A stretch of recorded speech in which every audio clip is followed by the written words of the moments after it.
في واحد الصباح الشاب حسني خرج من دارهم وغادي للقهوه كيف ما موالف كيدير في الايامات العاديه. غادي يقربوا ليه واحد الجوج، غادي يعيطوا ليه باش يبغيو يتصوروا معاه. غير غادي يقربوا حداه، واحد غادي يعنقو وواحد غادي يلهيه بالهضره. اللي معنقو غادي يجبد الفردي من موراه، غادي يحطوا ليه هنايا جوج ضربات ما غاديش يزيد معاه، ضربه في العنق ديالو وضربه في الراس ما غاديش يزقل. بعدها غادي يضربوها بغبره بحال الا سرطاتهم الارض وغادي يغبر ليهم الاثار. الساعه الاولى الروينه ناضت في الجزائر، والجزائر كامله غادي تعرف باللي الشاب حسني مشى عند الله، وشمال افريقيا كامله غادي ترون، ومرتو كتقول باللي خو هو السبب في هذا الشيء هذا كامل. شائعات كيخرجوا تيقولوا باللي الفنانه طاليهم هذيك الشمعه ديالهم، وبالضبط في هذيك الوقيته ديال الرايحه هو اللي كان حاكمها ومازال حاكمها ليومنا هذا، والله يرحمه ويوسع عليه. هما اللي اتفقوا عليه باش انهم يصفيوها ليه، حاجه راه بصح حتى شي واحد ما كان كيقدر يقرقبها معاه في ديك الوقيته. كل واحد وشنو تيقول، تيقول الشركات ديال الانتاج هما اللي صفاوها ليه، وكل واحد وشنو كيقولوا خرجوا بزاف ديال الشائعات عليه. تخيلوا معايا هذا الشيء هذا كامل غادي يبقى غامض لمده 24 عام حتى ل 2018. تمايا فين غادي تبان دابا الحقيقه ديال شكون اللي صفاها الشاب حسني وعلاش. الفكره ديال هذا الفيديو هذا طاحت عليا من بعد ما فكرت مع راسي، قلت غندير شي كونسيبت جديد، داكشي علاش غادي ندير قصص ونظريات ديال جميع الاساطير اللي دازوا في العالم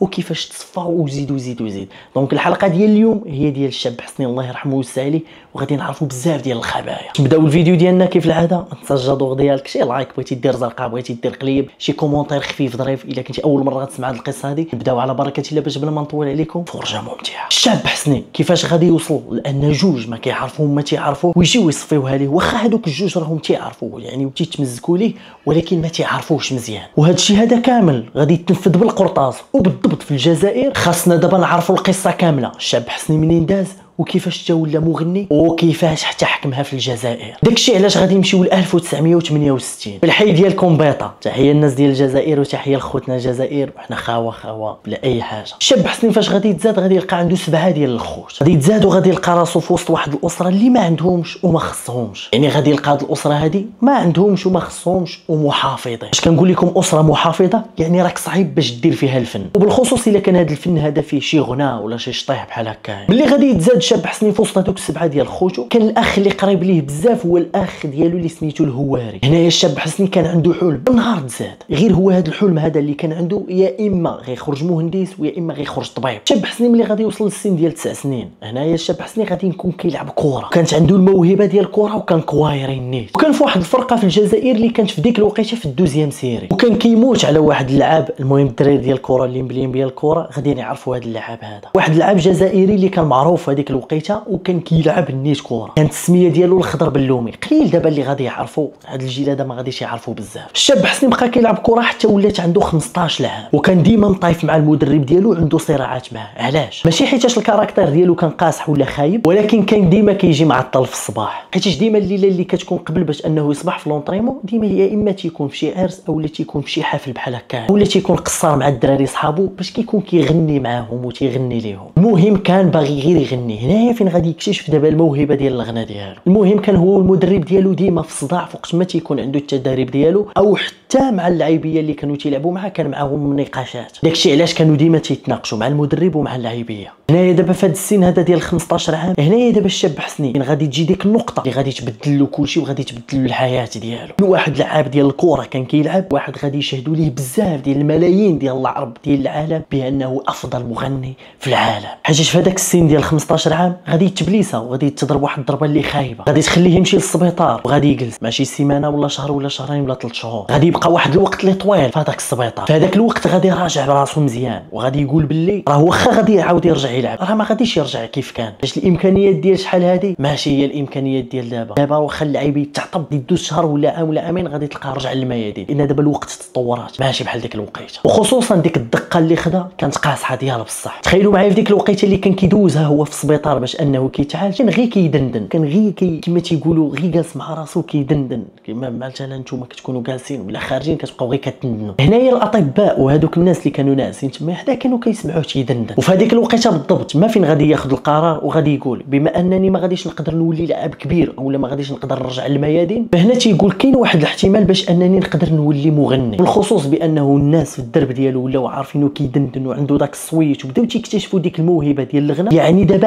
عنده منين غادي يبدا، بحكم انه كان كيغني لولاد الدرب ديالو، كان كيغني في الحفلات وفي الاعراس اللي كاينين تيكونوا في داك الدرب ديالو. ولكن دابا المشكله فين غادي يلقاها؟ غادي يلقاها مع والديه، وبالخصوص باه. كيف قلت لكم في الاول بان الاسره ديالو محافظه، وصعيب باش انك تقنعهم باش انك تدخل واحد الدومين ديال الغنى. مشى هضر مع باه، هو يقول له هذه هي اللي ما غاديش تكون لك. ولكن هنايا الشاب حسني كان محمر في هذاك الشيء اللي باغي، وكان مآمن بداك الشيء اللي باغي. وهنايا كان كيقول لهم ما غاديش نولي كوايري وغادي نولي مغني، وهذا الشيء هذا هو اللي كاين دابا. غادي يبقاو مضاربين معاه، ولكن هو في الاخر راسو قاصح. وهنايا هو غادي يقنعهم وغادي يثبت لهم باللي انه خاصو يمشي في الميدان ديال الغنى، حيت في ديك الوقيته كان واحد النوع ديال الغنى مشهور في الجزائر واللي هو الراي، وبالخصوص كان مشهور به الشاب خالد، واللي تحت من الشاب خالد كان شاب هندي. وهاد الجوج هادو بالضبط كانوا حاكمينها في ديك الوقيته في الجزائر وفي الراي بالضبط. ولكن هنا الشاب عاقل قال ممكن انني غادي نجي وغادي ندير شي حاجه. ولكن هنايا الشاب عاقل علاش قال لهم غادي نجي وغندير شي حاجه؟ حيت كان مولوع بدوك الاغاني ديال الحب. داكشي علاش كان كيسميه هو الراي ديالو الراي سونتيمونتال. يعني هو هنايا في الاول ما كانوش عنده الاغاني ديالو، هو كان كياخذ ديك الساعه غير الاغاني ديال الشاب خالد اولا الشاب هندي، وهنايا هو كان كيعاودهم بالطريقه ديالو. وهنايا هو غادي ياخذ هذا القرار هذا في 1983. هنا غادي يتعرف على واحد السيد اللي غادي ينتج ليه دابا الاغاني ديالو، وهذوك الاغاني ما شافهم حتى شي واحد وما مشاوش مزيان. داكشي علاش عاوتاني بدا كيجيه داك الوسواس اللي كيجي لاي شاب كيف ما بغى يكون في ديك العشرينات وفي ديك ال15 والثلاثينات، واش انني اختاريت الطريق الصحيح؟ في نظركم دابا شنو غادي يدير؟ غادي يجلس مع راسو وغادي يقول صافي راه مشات عليا دابا بانني كنغني وما بقيتش كنلعب كره. هنايا شنو غادي يدير دابا؟ غادي يولي يهز الاغاني، غادي نقولوا دابا مثلا الشاب خالد اولا الشاب هندي، وغادي يولي يعاودهم، وحتى ديال فنانه وحدين اخرين اللي ما كانوش معروفين بزاف. تخيلوا معايا لدرجه شي اغاني تعرفوا بسبب الشاب حسني، اولا نقدروا نقولوا بسبب الكوفر اللي دار ليهم، لانه في ديك الوقيته هو اختار داك الراي سونتيمونتال. وهنايا دابا فين غادي تكون اول خطوه ليه في النجاح ديالو، حيتاش في ديك الوقيته ملي دار هذوك لي كوفر ديال دوك الاغاني، يا الشاب خالد يا الشاب هندي يا اي مغني، تخيلوا معايا دوك المغنيين اللي ما كانوش معروفين تعرفوا بسببه هو وتعرفوا الاغاني ديالهم. تخيلوا معايا بدا تيشد هذوك الاغاني، بدا تيغني في الحفلات وفي الاعراس وفي المناسبات، يعني اي حفل دابا طاح لك في بال كان كيغني فيهم. المهم ما خلاه فين غنى حتى ل 1986، تما فين دابا غادي يتعرف على محمد بوبكر، هو الملك ديال الاستوديو سانكريبا. هاد محمد بوبكر كان الاستوديو ديالو كان كيخدم غير مع الناس اللي مشهورين وكانوا واصلين ومعروفين بزاف. ما كاينش شي واحد غنى عنده اولا سجل عنده وما طلونساج وما عجبهمش الكاليتي ديال الاستوديو ديالهم وديال الصوت وما تشهرش وما دارش سميه. هنايا فين غادي يتيق دابا في الشاب حسني وغادي يقول له غادي ندير لك ديو انت الشابه الزهوانيه ومن لا يعرفها. هذاك الديو اللي غادي نديرو ما غاديش يدير البوز غير في الجزائر، غادي يدير البوز عند الجزائر، في المغرب، في تونس، الناس اللي ساكنين في ايطاليا، ساكنين في فرنسا، ساكنين في سبليون، يعني كاع العرب غادي يسمعوا هذاك الديو. هنايا دابا كنهضروا على الناس ديال شمال افريقيا، تونس، الجزائر، المغرب، ليبيا، كاع شمال افريقيا. هنايا دابا فين غادي يولي كلشي كيعرف الشاب حسني بهذيك الاغنيه. هذه الاغنيه هذه اللي سميتها براك. وبراكه الا فكرتكم في شي حاجه بحال داك الديسك اللي غير مؤخرا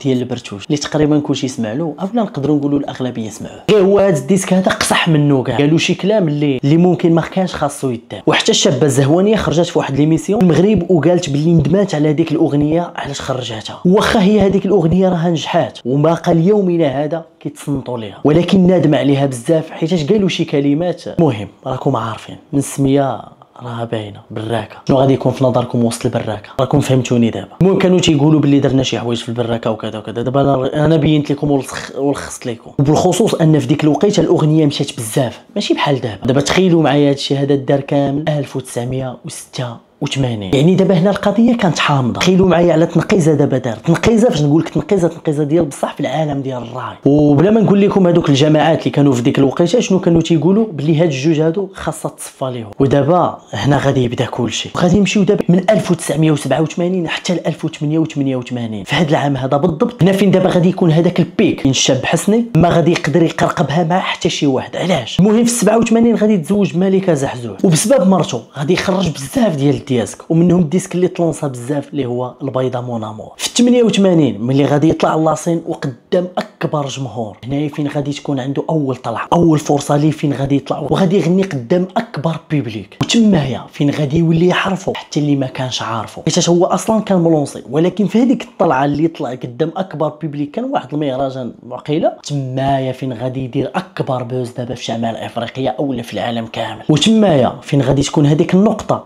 اللي غادي تفيض داك الكاس، او اللي ديك النقطه اللي كانت خاصه للشهره ديال الشاب حسني. وهذاك العام تخيلوا معايا شنو غادي يطرا. هذا الشيء هذا ما غاديش يعجب شي جماعات اللي كانوا في الجزائر. وهنايا دابا فين غادي يبدا كلشي. وفي هذيك الوقيته كانت نايضه صباط في الجزائر ما بين النظام العسكري وما بين واحد الجماعات الاسلاميه اللي كانوا باغيين يوصلوا للحكم، وكانوا كيدعموهم وكانوا تيقولوا باللي هادو هما اللي خصهم يشدوا الحكم، وكلشي كان كيقول لهم باللي خاصهم يصوتوا عليهم. وباش بلا ما نحرق لكم المراحل حيت المتعه ديالي هي انني خصني نعاود لكم كلشي بالتفاصيل. وكيفاش غادي نقول لكم باللي هاد الجماعات هادو كيفاش صات لهم البرد في راسهم اولا في ودنيهم وكيفاش داروا حتى وصلوا للشاب حسني. وغادي نعاود لكم دابا انا كيفاش في ديك الوقيته حتى دار لهم الديرونجمون في العقل ديالهم. تخيلوا معايا في ديك الوقيته حتى من المغنيين اللي كانوا دايرين السميات ديالهم وكلشي كان كيسمع لهم في ديك الوقيته طفاو حيت جا الشاب حسني وطفاهم كاملين. ولا كلشي كان كيتسنى في ديك الوقيته الشاب حسني غير امتى يلاو شي البوم ديالو اولا شي ديسك ديالو. والشاب هندي خرج في واحد التصريح هو يقول لهم منين جا الشاب حسني ما بقى حتى شي واحد كيتصنت ليا، حيت قبل كان كيتسناني غير كلشي غير امتى نلوح. منين جا هو واخا كان لوح كيجي كيلوح هو حتى شي واحد انا ما بقى كيتصنت ليا وكيمشيو كيتصنتوا ليه غير هو. وفي هذه الوقيته هذه بالضبط غادي تصادف مع العشريه السوداء ولا التاريخ ديال الجزائر اللي داز، ولات الوقيته اللي دازت كحله على الجزائريين. الاحزاب الدينيه كانت غادي توصل للحكم، وعاوتاني النظام اللي حاكم الجزائر اللي هو النظام العسكري جاش كان عارف بلي هذا الشيء هذا هو اللي غادي يوقع، حيت الحزب الديني في ديك الوقيته في الجزائر هو اللي كان منوض قرباله، حيت كان يلاه غادي يوصل للحكم. وغادي يجيو عاوتاني الناس اللي حاكمين الجزائر والنظام الجزائري هنا غادي يلغيو الانتخابات في مره، حيت كانوا عارفين بلي هذاك الحزب الديني هو اللي كان غادي ياخذ الحكم. زائد الا خداو الحكم ما غاديش يخليوهم وغادي يصفيوها لهم كاملين. ومنين ناضت الحكومه الجزائريه والنظام اللي حاكم في ديك الوقيته غادي يلغيو الانتخابات، هنايا هذوك الجماعات غادي يطلع لهم الدم. وهنا غادي يتحل واحد الباب اللي ما كانش خاصو يتحل، لان الضحيه ديالو غادي يكون هو الشاب حسني. وهنايا غادي ينوضوا هذوك الجماعات الاسلاميه وغادي ينوضوا وغادي ياخذوا قضيه بحال الا حرب ولات بيناتهم وبين النظام اللي حاكم. الحرب حتى مع الشاب اللي ما غاديش يسالي ليهم، حتى الناس اللي كانوا مشهورين في ديك الوقيته وما غاديش يكونوا يساندوا هذاك النظام الاسلامي، مغنيين ممثلين، حيت هما براسهم راهم ضد هذاك الحزب. هنا دابا فين غادي يدخل الشاب حسني في لاليس، حيت كان كيدير راي سونتيمونطال بالنسبه لهذوك الجماعات اولا الاحزاب الدينيه، حيت بالنسبه لهم هذاك الشيء كان حرب وما كانش خاصو يكون. هنايا الشاب حسني شنو غادي يدير؟ غادي يدخل الثقافه الاوروبيه بالنسبه لهم هما. هذاك الشيء اللي دار الشاب حسني ما كانش خاصو يديروا كاع نهائيا. داك الشيء علاش غادي يصيفطوا بزاف ديال التحليلات اولا التحريات اولا غادي يصيفطوا ميساجات باش انه يحبس هذاك الشيء، ولا نقدروا نقولوا التحذيرات. هذوك الجماعات اولا هذوك الاحزاب اولا كما تيقولوا الاحزاب الدينيه كانوا طاغين على الجزائر في هذيك الوقت. تخيلوا معايا لدرجه كانوا كيفرضوا ضرائب على الناس غير باش ما يصفيوها ليهمش. وهذوك الفلوس اللي كانوا كيشدوا كانوا كيشريو بهم ديور اللي كانوا كيقدروا يتخباو فيهم. حتى شي وحدين من هذوك الجماعات اولا دوك الاحزاب الدينيه كانوا شاركوا شي وحدين في هذيك الحرب، منهم الحرب ديال افغانستان، وكانوا كيسكنوا غير في الجبوله، يعني ما عندكش شي طريقه باش تقدر توصل ليهم. وفي هذيك الوقيته واحد الوحله وحلات فيها الجزائر ما نعاودش لكم. حرب اهليه 200 الف جزائري اللي مشى عند الله غير هكاك. يعني هنا القضيه كانت حامضه ديالها بصح. كانوا كيعتبروا اي مغني اولا فنان اولا ممثل اي واحد كيدير مثلا شي ديال الفن ما كانش غادي يكون معاهم، يعني راه ضدهم. هنايا الشاب حسني غادي يصيفطوا ليه بزاف ديال التحذيرات. اولهم غادي يصيفطوا ليه واحد خينا اللي غادي يمشي لعنده حتى لباب الدار. واخا هذا النجاح هذا كامل اللي كان دار تمرتو في فرنسا وهو بقى في الجزائر ومازال تيحسن عند الحلاق ومازال كيمشي للقهوه ديال ولاد الشعب، يعني بقى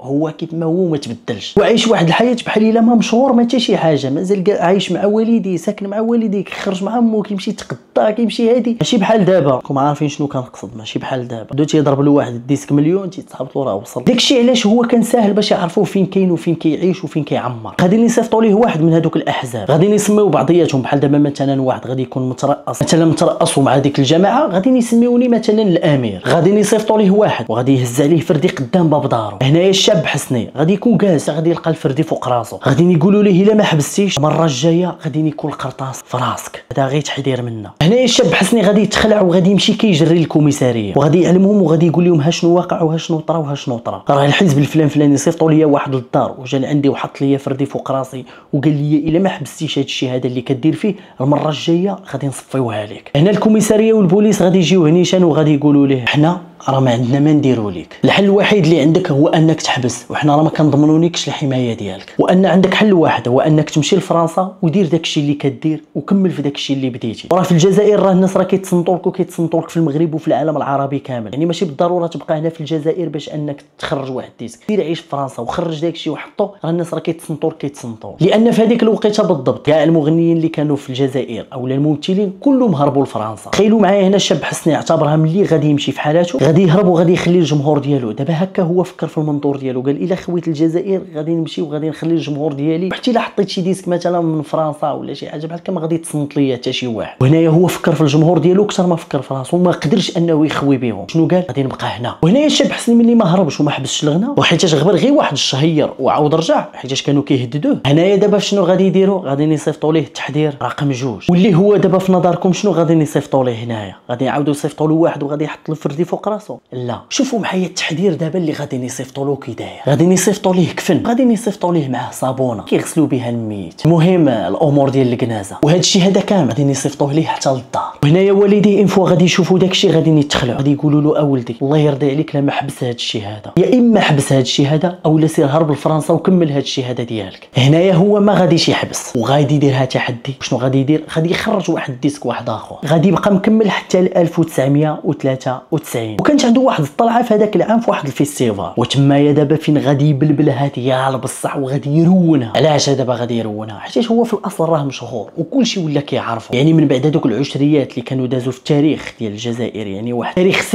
اسود داز في الجزائر، الناس كانوا متعطشين، يعني كانوا باغيين غير شي فيستيفال بحال هكا غير باش يفرغوا فيه داكشي اللي كان داز عليهم. ملي غادي يطلع عنده المنصه واحد البنت وغادي تبوسو، لان اصلا هذيك البنت كانت غير دريه صغيره، يعني نقدروا نقولوا مثلا صغيره في العشرينات او لا بحال هكا. ملي غادي تبوسو هنايا غير في الحن، لانه كان كيعجبها بزاف وكانت كتصنت ليه بزاف وفان ديالها ديال بصح. هنايا فانا طلعت عنده المنصه غادي تصور معاه، غادي تبوسو، شداتها الكاميرا. هنايا دوك الاحزاب كانوا حاضرين تمايا، وشنو غادي يعتبروه هما دابا هذا الشيء هذا؟ غادي يعتبروه هما استفزاز ليهم، وهذا استفزاز مباشر. حتى في الاول صيفطوا له تحذير للدار، صيفطوا له واحد كذا، التحذير الثاني صيفطوا له كفن معاه صابونه. يعني وهذا الشيء هذا اللي كنعاود لكم دابا، هذا واحد المغامر فرنسي كيكتب كتوبه، يعني كيعاود بحال على الاساطير، يعني هذا الشيء اللي كيكون داز في العالم، يعني شي واحد اللي تيكون ملونسي سواء اسطوره سواء مغني، المهم اي حاجه كيكتب هو عليهم كتوبه، ولا مثلا كيكتب على دوك القضايا اللي تيكونوا غامضه اللي سماه كاكا، اللي سماه كاكار باش ما نقولوش السميه ديالو، حاجه تلاقاو هما من بعد في فرنسا. المهم باش ما نطولش عليهم، باش ما نخربقكمش وباش ما نهربوش اكثر، غادي نقول لكم هاد المعلومات هادو منين. المهم هذا الشيء هذا اللي كنعاود لكم غير من واحد الكتاب ديال واحد المغامر اللي كان في الجزائر وكيمشي لفرنسا وكيكتب كتوبه. باش بلا ما نخربق لكم نكملوا دابا القصه ديالنا. ملي دابا تما الشاب حسني غادي تبوسوا هذيك البنت وغادي يعاود يبوسها، هنايا دوك الاحزاب غادي يعتبروها استفزاز مباشر. وشنو تيقولوا دابا؟ هاد خونا هذا دابا تحدانا، عطينا التحذير الاول الثاني ما بغاش يحشم، وزائد دابا انه تيبوس دريه في لاصين.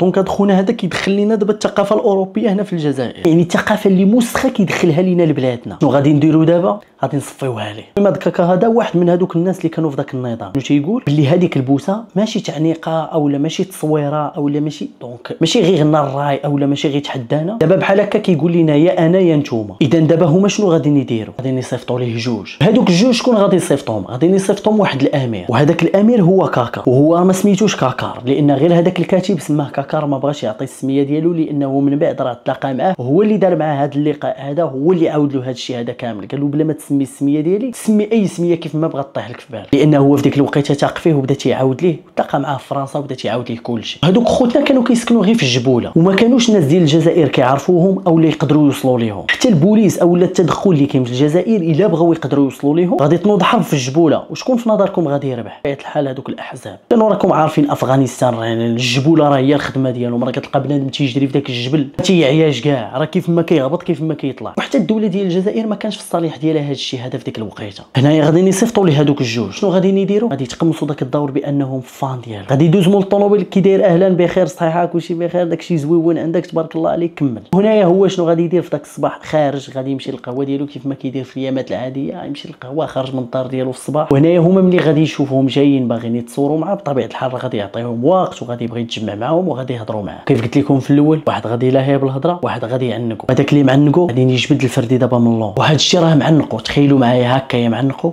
وحط له فردي هنا باليد الاخرى هنايا. الضربه الاولى ما بين عنقوا وصدروا، الضربه الثانيه غادي تجيه في راسو. هنايا هما غير غادي يتيريو يهربوا غير يركبوا في الطوموبيله ديالهم وغيمشيو. غادي تجي فيه دقه من واحد البوليسي حيتاش تسمعات الدقه. تخيل معايا واخا تكون غير دايز بحال هكا، تكون القضيه نايضه قرطاس، يكون غير شي بوليسي بحال هكا تما يسمع القرطاس غيهز وغيتيري، ولكن الدقه غادي تجي غير في واحد، ولكن ماشي شي دقه اللي غادي تصفيه. غادي يركبوا في الطوموبيل وغادي يهربوا وغيمشيو بحالاتهم للجبل فين موالفين عايشين. ولكن هذاك خينا ما يقدرش يمشي للسبيطار، حيتاش الا مشى للسبيطار راه الترونات في الجزائر الشاب حسني هذه البوليسي ضرب هذاك غادي غاديين يشدوه. وهنايا هذاك خونا غادي يبقى في الجبل حتى يدي مول الامانه امانته، وبقى غير واحد. المهم بقاو في هذاك الجبل. وهذاك النهار كانت الكنازه ماشي غير في الجزائر، ان القضيه دارت بوم كامله في شمال افريقيا. تخيلوا معايا لدرجه العالم العربي كامل ساق الخبر وكلشي كان كيسمع. شاب حسني صفاوها ليه واحد جوج، شاب حسني ها شنو داروا له، شاب حسني، وبداو تيخرجوا اشاعات. مرت الشاب حسني قالت باللي راه خوه هو السبب في هذا الشيء هذا كامل، هو اللي صيفط هذوك الجوج. من بعد هي تراجعت على الاقوال ديالها. وشي وحدين كيقولوا احقا ما حقا باللي المغنيين هما اللي صيفطوا دوك الجوج. علاش صيفطوا له هذوك الجوج؟ حيت طغى عليهم وطفى لهم الشمعه ديالهم كامله. كاين اللي تيقول احقا ما حقا كان غادي يسني مع واحد شركه انتاج. كل واحد شنو تيقول. كاين اللي تيقول لا راه الاحزاب الاسلاميه حيت راه هدوه شحال من مره، هادشي هذا غادي يبقى مطوي حتى شي واحد ما غادي يعرف. تخيلوا معايا هادشي هذا بقى حتى 2018 24 عام. حيت هذا الكاتب هذا بسببه غيدير معنا هذا المزيان، وبسببه دابا باش كنعاود لكم هذه القصه والحقيقه ديال وفاه الشاب حسني، وغادي يحاول باش انه يعرف شكون اللي دار هذا الشيء هذا وشكون السبب في الموت ديالو. لانه هو كان عنده الكونتاكت، ولكن ما كانش عنده الكونتاكت زعما مع الناس كاملين، كان عنده الكونتاكت غير مع واحد،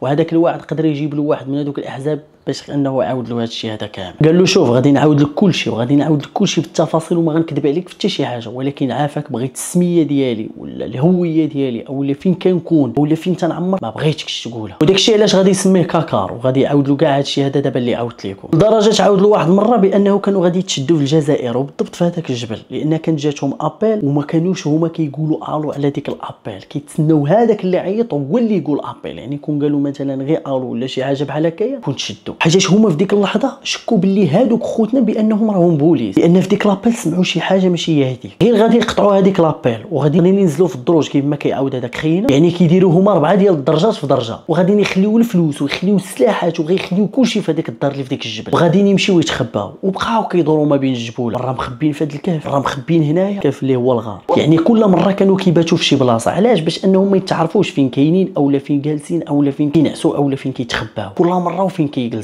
هنايا واحد من هذوك الجماعه شنو قال لهم؟ احقا ما حقا خاصني انا نمشي نرجع لديك الدار وخاصني نمشي نجيب دوك الفلوس. قالوا له ويلي غادي تمشي تجيب الفلوس؟ ولا كان هذاك الشيء اللي في بالنا وبالك نتايا وكانوا هذوك بوليس راه تقدر تلقاهم في هذيك الدار وتلقاهم كيتسناوك. شنو قال لهم هو؟ ماشي مشكل، غادي نمشي وغادي ناخذ هذوك الفلوس وغادي نريسكي دغيا وغادي نرجع لعندكم. غادي نجيبوه بطبيعه الحال وغادي يوصلوه وغادي نبقاو بعادين على ديك الدار ب 300 متر، وهو غادي يدخل للدار مع غادي يدخل لداخل حتى غادي يسمعوا هذوك اللي كانوا معاه وكانوا كيتسناوه بحال شي تفرقيعه. وهنايا غادي يعرفوا باللي بصح البوليس دخلوا لديك الدار وحطوا واحد القنبله. راكم عارفين دوك الالغام اللي غير كتزطم عليها تفرقع كيكونوا في الصحاري. ومن تمايا شي غادي يحرق لفرنسا، شي غادي يبدا عايش بهويه مزوره تمايا في الجزائر، وحتى شي واحد ما غادي يبقى عارف شكون اللي دار لهم هذا الشيء هذا. ومن بعد ما غادي يجي دابا كاكار اللي هرب لفرنسا وهو اللي كان طرقص هذه العمليه هذه، هو اللي كان مكلف اولا نقدروا نقولوا هو الرئيس ديالهم. هنايا دابا غادي يعاود للكاتب كلشي، وهذا الشيء هذا اللي عاودت لكم هو اللي عاود. ثقوا بيا درت الجهد ديالي كامل باش انني نجيب لكم هذه القصه هذه